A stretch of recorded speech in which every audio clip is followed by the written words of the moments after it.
Okay, so now that we've got the housing removed, we're gonna be sanding this with 400 grit and painting it black. You can either choose to take this off or tape it off. So what I'm gonna be doing is I'm probably gonna take it off. You just pry over here with butter knife or your nails.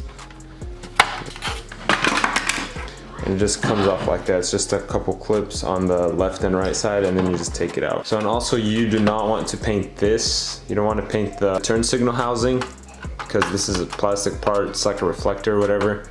So the way you take that out is there's a clip holding it right here and also right here. So you just gotta pinch this down and push. It's the first one. And I guess the second one just comes out by itself. And then you just pull it out. And then you've got the housing out for that. Headlight housing is very sensitive, so anything like any pressure on it can cause it to break. So you just gotta be careful with that. So yes, today we got the headlight open. We're just gonna be sanding this with 400 grit and then just painting it black and then putting some clear, and we'll be good for the black headlight housing.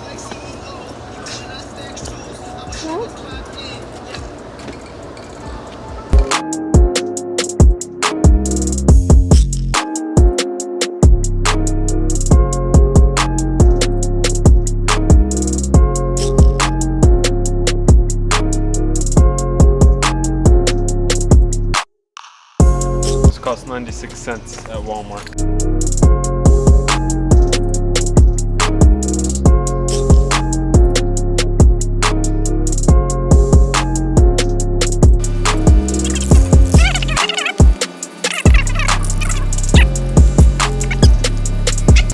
Okay, so here's the first coat. It looks kind of gray, but that's normal. I painted the other housing and it came out black. You could still see the scratches, but that's just the first coat because it's a light dusting. Once the coats get heavier and more coats happen, then it'll be more black and you won't be able to see all these scratches that happened. And also that paint costs 96 cents because like you could see like the drips here and the drips there, because it's just not a quality, yeah, it's like not a quality tip to spray the paint. So now we're just gonna wait on it to dry like 2, 3, maybe 5 minutes, and then we'll spray the second coat.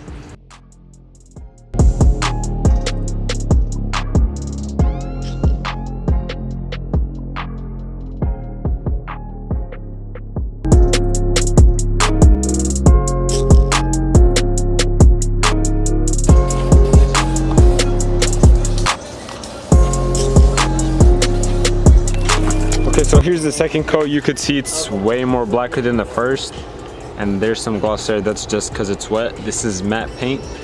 And okay, so I used 100 grit sandpaper on this one, and actually that seems a bit too aggressive. You could still see it through the paint here. So on the other lens I used 400 grit sandpaper, but I couldn't find any right now, so I was too lazy to run to the store and get some. But I mean, 100 grit sandpaper is a bit too aggressive. You should use like 220 to 600. That's where you should use so it doesn't cause these scratches.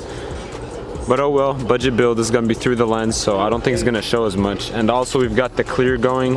We've got the clear coat coming after this paint, so I think that'll also help covering the scratches. So now, since this was a bit medium wet coat, we're just gonna wait a couple minutes and then we're gonna spray the third. We're probably gonna get 5 coats and then start on the clear. So see y'all then.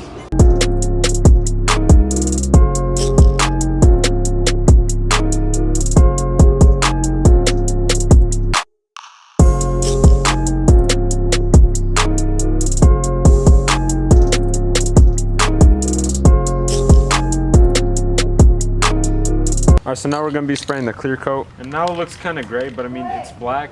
It's just kind of a light black because the cheap paint, but the clear coat makes it 10 times dark and makes it look...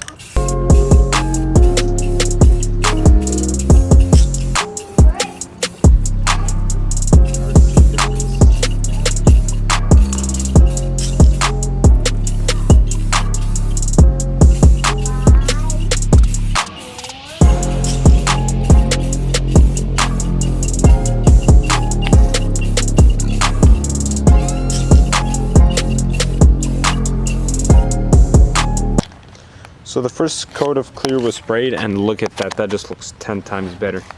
You can barely see the scratches. It's orange peely, but that's expected from a spray can job. But wow, that looks way better than just the regular matte paint it had. So I think I'm gonna be spraying like 3 or 4 coats of clear. It's getting kind of dark, so the camera has to up the ISO a little, so sorry if it's a little more grainy, but here's our second coat of clear.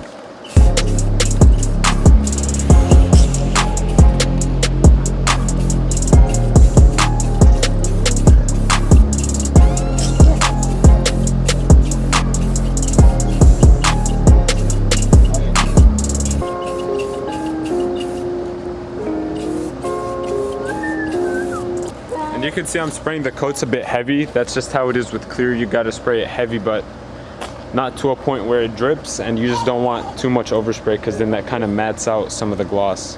So here's the third coat. This is probably gonna be the last coat if it comes out good.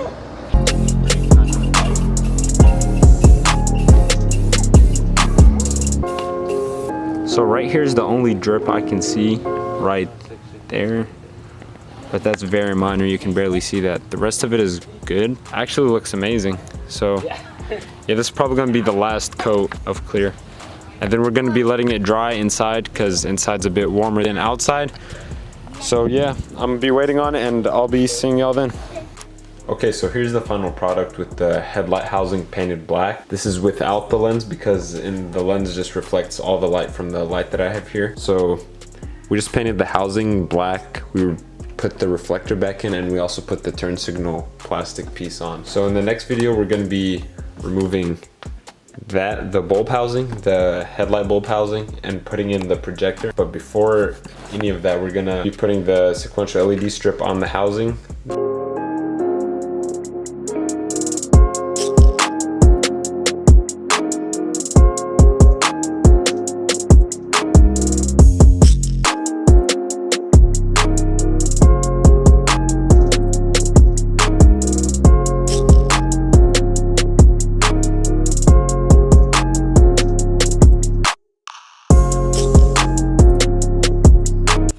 Alright, so we got the sequential LED strip installed. It comes with the double-sided tape. You just peel it off and stick it on like I did in the video. Okay, so from far it looks really good, but once you get close, I mean, this is all good until we get to this corner right here. So I bought this headlight used from someone on OfferUp, and it turns out that the housing was broke. I did not see that until I actually took out the housing, and there's basically no mating surface for the strip to mount on the housing on this corner. But I mean, on the other headlight, the one that I already did, I did this one like before I did this one, so I could have a process on what to do for this. So this one is perfect. There's no break in here at all. It just bonded perfectly. There's some hot glue there, like on the top and the bottom, and there's like a corner of hot glue here. But this overall is pretty good. I'm just gonna put a drop of hot glue here and maybe some hot glue here if I could get it between the housing and the strip. So yeah, that's pretty much it for this strip, and I'll see you on the next one.